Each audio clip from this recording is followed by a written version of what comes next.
오늘 말씀의 제목은 희망이신 예수 그리스도라고 하는 제목으로 말씀을 나누겠습니다. 오늘 본문 말씀에 보면은요, 눈먼 소경이 있었습니다.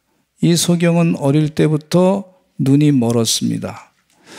그래서 다른 사람의 조롱거리가 됐습니다. 율법적으로 보면은요, 병은 죄의 결과다, 그렇게 보는 견해가 있거든요. 근데 이 죄의 결과에 대해서 제자들은 이 눈먼 소경을 보면서 뭐라고 예수님께 물어봤냐면, 이 사람의 눈먼 것이, 소경된 것이 부모님의 죄 때문에 그렇습니까? 아니면 자기 죄 때문에 그렇게 됐습니까? 하고 예수님에게 물어봤어요. 이 눈먼 소경은요, 아무 희망이 없어요. 여기 이 9장에 나온 소경은요, 예수님에게 내 병을 고쳐주세요 라고 말도 안 했습니다. 아무 소망이 없네. 그냥 그렇게 살다가 절망 가운데 죽는 겁니다.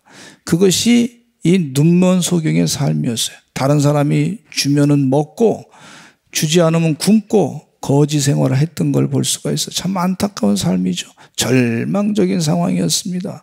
그에게 아무런 희망이 없었습니다. 근데 예수님께서 지나가다가 소경을 본 거예요. 이게 중요한 거예요. 그래서 우리가 기도할 때요, 하나님 나를 돌보아 주시옵소서, 이게 얼마나 중요한지 몰라. 하나님 나를 봐 주시옵소서, 하나님 우리를 굽어 살펴 주시옵소서. 그렇게 기도할 때 주님이 굽어 살펴 주시고 돌봐 주시면 그 눈먼 소경의 눈이 떠지는 역사가 있단 말이죠. 그래서 기도를 많이 합니다. 주님, 우리 사랑하는 성도님 가정 가운데 어려움이 있는데 굽어 살펴 주시옵소서. 주님 돌봐 주시옵소서.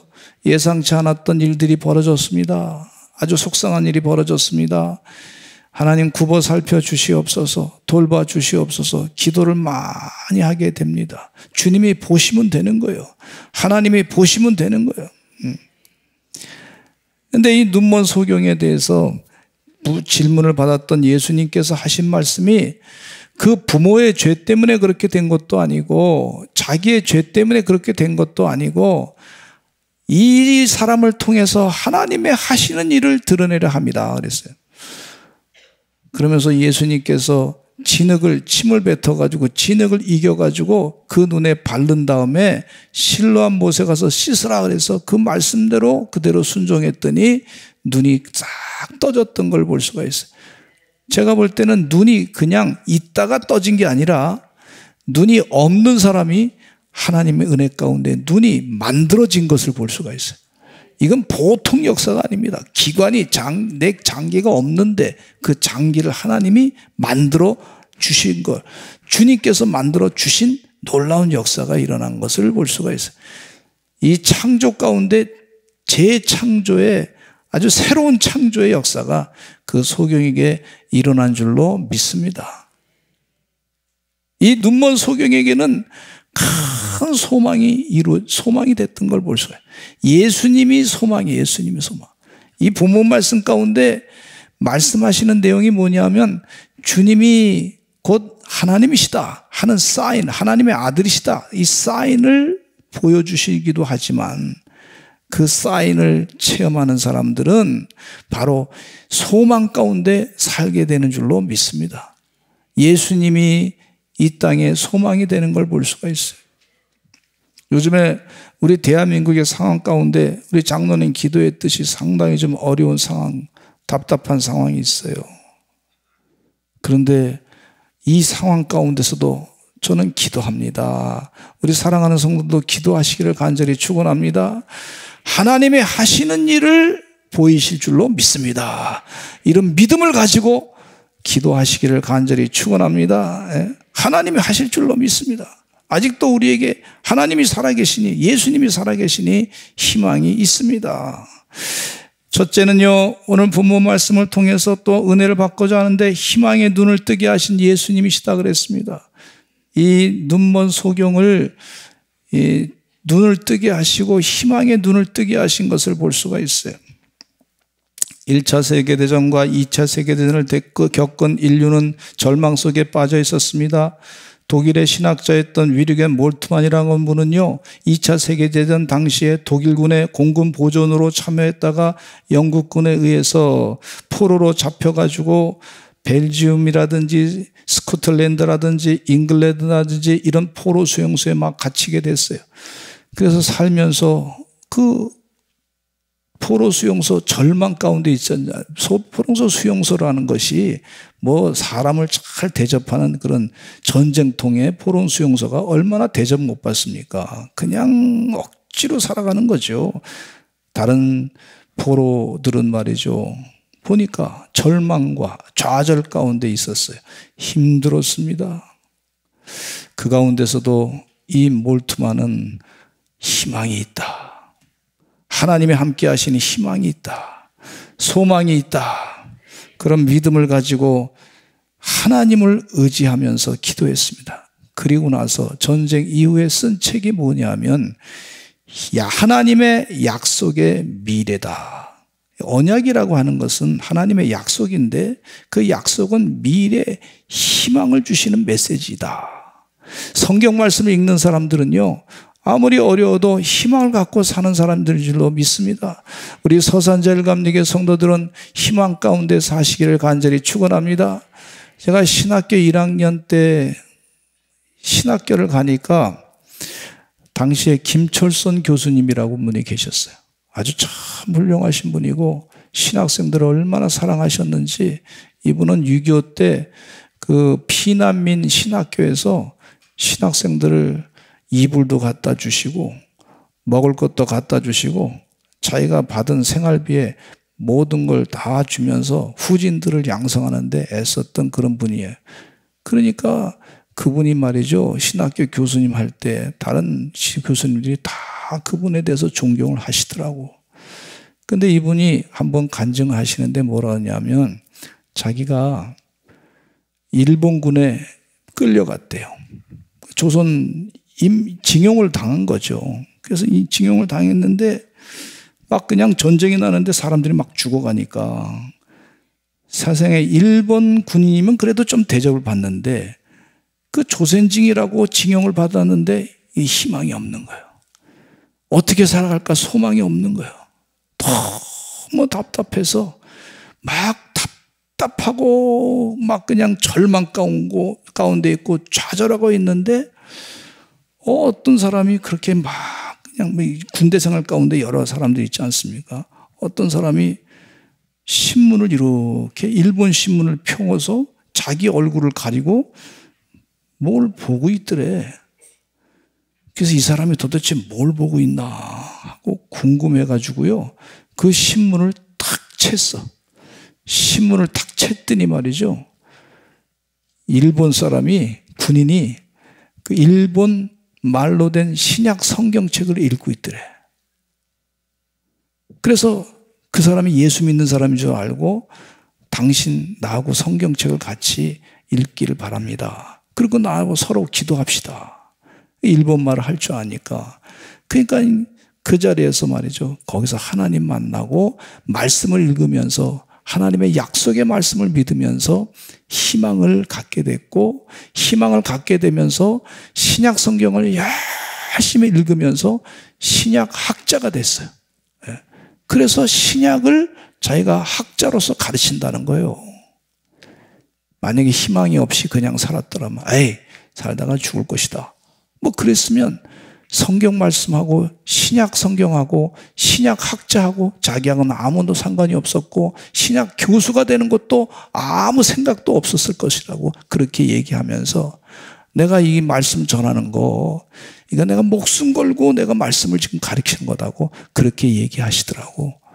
우리들은 그냥 신학교에서 그냥 그분이 뭐 어디 가서 공부해가지고 좀 잘 남보다 배워가지고 그런 줄 알았더니 그게 아니고 목숨 걸고 배우신 하나님의 말씀을 전하고 계시는 것을 봤어요.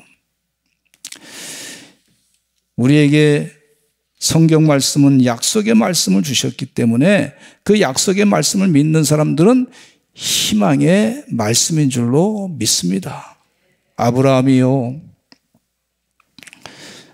유목민으로서 세상을 떠돌게 됐습니다. 근데 세상을 그냥 떠돈 게 아니라 하나님의 말씀을 듣고서 떠도 너 고향 하란을 떠나라. 그리하면 내가 내게 지시할 땅으로 가라. 그리하면 너를 복의 근원이 되게 할 것이다. 너를 하늘의 별처럼 후손들이 많아지게 할 것이다. 너의 후손들이 바다의 모래처럼 많아지게 할 것이다. 그리고 너는 복의 근원이 될 것이다. 희망의 메시지를 주신 거예요. 그 말씀 듣고서 말씀 듣고 희망을 가지고 하나님 말씀대로 순종하면서 다녔던 걸 볼 수가 있어요. 우리 서산제일감리교 성도들은 믿음의 조상의 그 믿음을 가지고 희망 가운데 사시기를 간절히 축원합니다. 희망이 있어야 돼. 희망. 주님이 희망이야. 주님이. 예수님이 희망이야. 눈먼 소경을 뜨게 하신 우리 주님의 희망. 이사야서 7장 14절에 보면 이런 말씀이 있어요. 같이 읽어보겠습니다. 시작. 그러므로 주께서 친히 징조를 너에게 주실 것이라. 보라, 처녀가 잉태하여 아들을 낳을 것이요 그의 이름을 임마누엘이라 하리라 그랬어요. 이스라엘 백성들이 바벨론 포로 생활로 고통당할 때 하나님께서 예수님 탄생하기 전 700년 전에 이사야 예언자를 통해서 희망의 메시지를 주신 거란 말이에요. 이게 이사야 7장 14절 말씀. 그러므로 주께서 친히 징조를 너희에게 주실 것이라. 보라, 처녀가 잉태하여 아들을 낳을 것이요 예수 그리스도죠. 그의 이름을 임마누엘 하리라 그랬습니다. 그 약속의 말씀이 700년 뒤에 그대로 이루어진 것을 볼 수가 있습니다. 그러니까 성경 말씀은요, 희망의 말씀이야. 예수님 때문에, 예수님 말씀은 희망의 말씀이야. 우리가 그 말씀을 믿고서 희망 가지고 살아가는 거야. 어떤 사람은 이렇게 힘든 세상 가운데 그냥 세상을 바라보니까, 현실을 바라보니까, 절망만 보이니까 그냥 마음 가운데 절망을 가득가득 차곡차곡 쌓는 사람이 있어요. 주님 은혜 가운데 믿음의 사람은 그렇게 사는 게 아닙니다. 하나님 말씀, 약속의 말씀을 믿고 희망을 차곡차곡 주님 말씀대로 이루어질 줄로 믿습니다 하고 그 희망을 차곡차곡 마음에 쌓아두는 사람이에요. 그 사람 마음 쌓은 것에서부터 그 사람의 그 입술에 열매가 나타나는 것을 볼 수가 있어요. 2차 세계대전 당시 독일 교회는요, 독재자이고 민족주의자인 히틀러에게 굴복했습니다. 80% 교회가 다 그에게 굴복했어요. 히틀러는 자신을 독재자로서 신이 되고자 했던 그런 사람이었는데, 그러나 하나님 말씀을 보니까 20% 교회는 말씀대로 살아야지, 희망을 갖고 살아야지. 그래서 고백교회가 있었는데 그 교회는 히틀러에게 굴하지 않고 하나님 말씀대로 살았던 걸 볼 수가 있어요. 그 중에 칼바르트라고 하는 분은 이 히틀러의 그 생각에 반발해서 1924년에 바르멘 선언을 했습니다. 하나님의 계시는 오직 예수 그리스도를 통해서만 가능하다. 자꾸 민족주의를 가면서 히틀러의 신적인 얘기를 통해서 하나님의 계시를 듣는다 이렇게 속이니까 아니야. 하나님의 계시는 예수 그리스도를 통해서만이 가능합니다. 그거를 말씀을 전했더니요, 이분이 교수직을 박탈을 당했어요. 그리고 1935년 스위스로 추방을 됐습니다. 1964년 시카고 대학에서 이분이 강연할 때 어느 청년이 강연이 끝나고 난 다음에 물어봤어요. 아니, 이 시대는 지금 하나님 없는 시대에 이 철학이 너무나 막 팽창하고 있는 그런 시대입니다.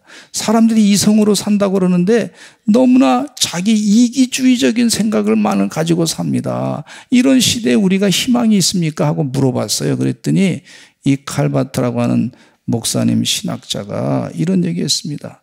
나는 희망이 있다고 보는데 나는 죄인입니다. 그런데 이 죄인된 존재가 구원받을 수 있는 길은 오직 예수 그리스도밖에 없습니다. 예수님으로 내가 구원받았기 때문에 나는 희망이 있습니다. 이렇게 선언했어요. 우리가 이 땅에 사는데 죄가 많습니다. 신문을 읽어보면 죄가 많습니다. 신문에 사실이 아닌 것도 막 그냥 막 있는 것도 볼 수 있어. 안타까운 현상이야. 그게 다 우리의 죄야, 죄. 예. 그러나 이 죄에서부터 건져주실 분은 예수 그리스도시다 하는 것을 희망의 근거로 삼고 살아야 된다. 그렇게 가르쳐주고 있어요. 구원의 희망. 그 다음에 하나님 나라의 희망을 예수님께서 가르쳐 주었어요. 마태복음 4장 17절에 이런 말씀이 있습니다. 같이 읽어보겠습니다. 시작. 이때부터 예수께서 비로소 전파에 이르시되 회개하라 천국이 가까이 왔느니라 하시더라 그랬어요.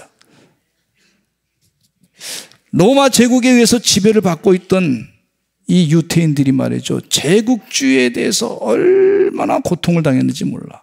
유태인들이 이 로마 제국만 경험한 게 아니라 역사적으로 보면 아수르 제국에 고통을 당했습니다. 바벨론 제국에 고통을 당했습니다. 이 제국주의자들은 제국을 통해서 우리가 땅을 넓히면 우리가 구원받습니다. 좋은 일이 생깁니다 하면서 속였단 말이죠. 근데 경험해 보니까 아수르 제국은 너무 포악한 제국, 바벨론 제국도 포악한 제국, 힘들었습니다. 그 다음에 페르시아 제국이, 바벨론 제국이 망한 다음에 그 페르시아 제국이 정복했는데 그래도 그 제국은 좀 낫지만 그럼에도 불구하고 또 힘들었고, 그 이후에 또 페르시아 제국 이후에 헬라 제국이 나타났는데 헬라 제국이 말이죠 또 힘들게 했고, 그 다음에 로마 제국이 지배를 하고 있는데 이 로마 제국의 지배 가운데 고통을 많이 느낀단 말이죠. 그러니까 세상은 세상의 제국주의로는 구원받을 수 없어요. 근데 그때 예수님께서 하신 말씀이 회개하라 천국이 가까웠느니라. 하나님의 나라가 가까웠느니라. 즉 예수님이 지배하시는 통치의 나라, 하나님이 지배하시는 통치의 나라가 가까웠느니라, 이렇게 가르쳐주고 계신 걸 볼 수가 있어요. 우리가 이 땅에 살면서 제국주의로 소망이 없습니다. 그래서 복음성가 가운데 이런 찬양이 있습니다. 죄 많은 이 세상은 내 집안이네, 저 천국 없으며 나 어떻게 하나, 저 천국 문을 열고 나를 부르네, 나는 이 세상에 정들 수 없도다. 아멘. 천국의 소망을 우리 주님께서 주신 줄로 믿습니다. 육신의 삶으로 영원히 살 수 없어요.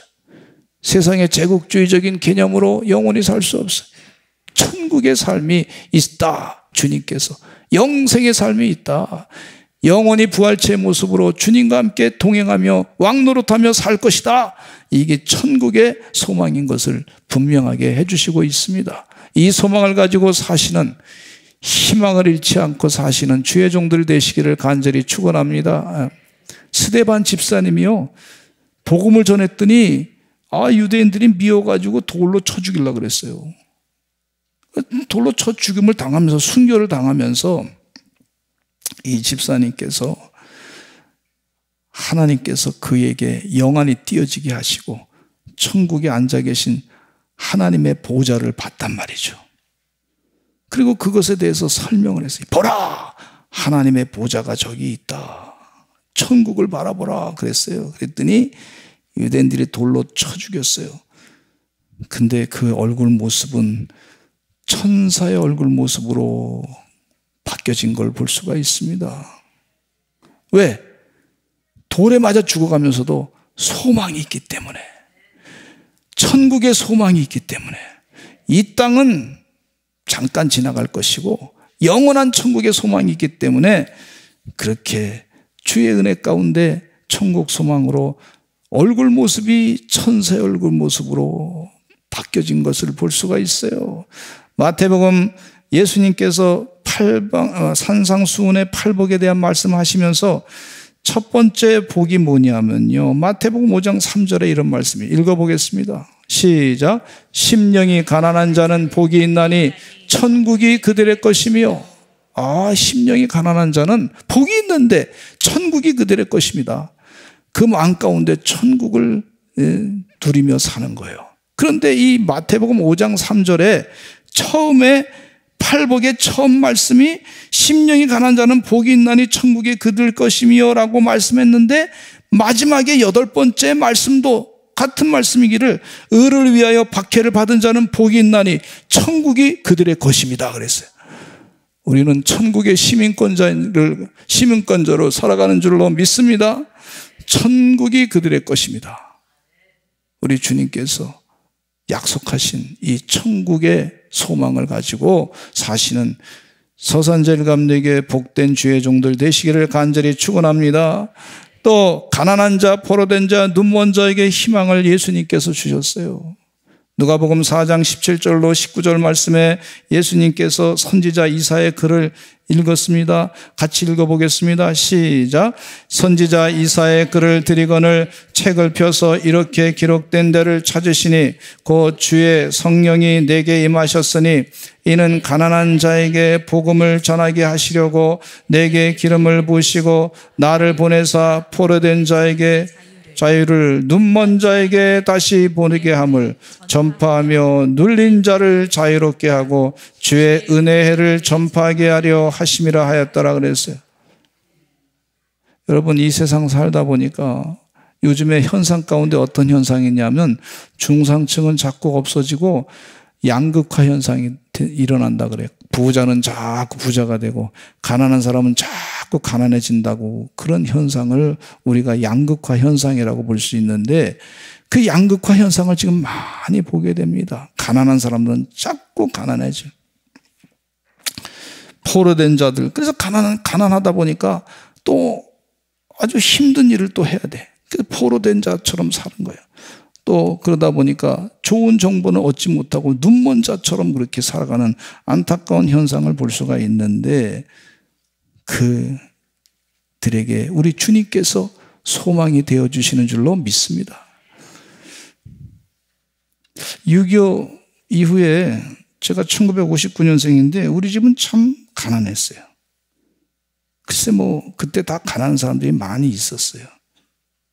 근데도 좀 다들 가난하게 살았는데 그중에도 우리 집도 같이 가난하게 살았던 그런 경험이, 아버지가 안 계시지 생활 능력이 있는 사람이 없지. 어머니가 그냥 반찬 장사 나가서 그냥 하는데 그게 그렇게 많이 벌리겠습니까? 누님이 일을 한다고 하지만은. 근데 참 우리 어머니께서 또 누님께서 해주신 것 가운데 큰 선물을 지금 생각해 보니까, 저를 7살 때 교회에 데리고 간 게 큰 선물이었어요. 초등학교 가기 시작했으니까 너 이제 교회 가야 돼. 그래서 그냥 부모님 손에 끌려서 교회 갔어요. 근데 지금도 기억나는데 그 추운 겨울에, 겨울에 이제 조그만 교회 옆에, 교회 이 강대상 옆에 방이 하나 있었는데 그 방에 들어가서 이제 분반 공부를 하는 거예요. 근데 그 선생님이 저한테 가르쳐 준 게 지금도 생생하게 기억납니다. 뭐라 그러시냐면 기도를 가르쳐 주시는데, 여러분 기도할 때는 손을 꼭 이렇게 두 손을 이렇게 내고 마주하고, 그리고 여러분 기도할 때 눈을 감고 고개를 숙이고 하나님 도와주세요, 하나님 축복해 주세요, 그렇게 기도하라고. 그러면서 마지막 기도의 끝은 예수 그리스도의 이름으로 기도합니다, 그렇게 가르쳐 주시더라고. 그게 생생하게 기억이 나요. 그러면서 하시는 말씀이 뭐라 그러냐면, 그렇게 기도하면 하나님이 들어주십니다. 그래서 그때부터 그렇게 기도했는데, 한 번은 고등학교 때 집안에 큰 어려움이 있었어요. 월세를 내야 되는데 월세가 없고 보증금이 없어가지고 이제 쫓겨나야 되는 거예요, 집에서. 그래서 언제까지 돈을 마련해야 되는데 걱정이 된 거예요. 어머니가 누님한테 얘기하고 저도 그 사실을 알게 되고 걱정이 많이 됐습니다. 그 판자촌에 살면서 걱정이 되니까 또 판자촌에서 또 쫓겨나는 거예요. 그러니까 얼마나 힘들어. 하나님께 기도 많이 많이 했는데 그래서 걱정돼가지고 교회 와서 할 수 있는 방법이, 제가 할 수 있는 방법이 누구한테 돈을 빌릴 수도 있나, 뭐 어디 가서 남의 집에 가서 훔칠 수도 있나, 도둑질 하려, 성경 말씀이 아니니까. 할 수 있는 게 방법이 없으니까 교회 왔어요. 교회 와서 하나님께 기도하는 거예요. 그 교회 와서 간절히 십자가를 바라보면서 하나님 도와주세요. 우리 가정을 축복해 주세요. 어머니도 건강하게 해주시고 이 경제적인 위기 가운데 위기를 극복하게 해주세요. 기도를 간절히 하는데 뒤에서 기도 소리가 들리는데 어머니가 와서 또 기도하시고 조금 있더니 누님이 와서 거기서 또 기도하시더라고. 방법이 없어. 근데 몰아치시는데 하나님께 기도하는 거 외에 없더라고. 근데 그런 다음에 기도한 다음에 가만히 보니까 우리 가족이 하나가 돼가지고 하나님만 의지하고 기도했더니 가난한 자에게, 포로된 자에게 희망을 주시는 예수님, 하나님이시다. 이 말씀이 그대로 이루어져서 얼마 안 있다가 누님은 교회에서 그 사무실에 목사님 비서로 일하게 되고 어머니도 또 잘 그냥 되고 저도 신학교 가게 되고 근데 4년 동안 장학금도 받게 되고 근데 기도가 공짜가 없더라고. 네. 주님이 응답하시니까 공짜가 없어. 공짜가.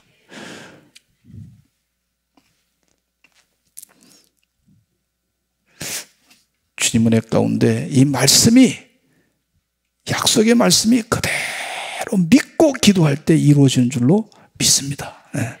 희망을 잃지 않으시고 사시기를 바랍니다.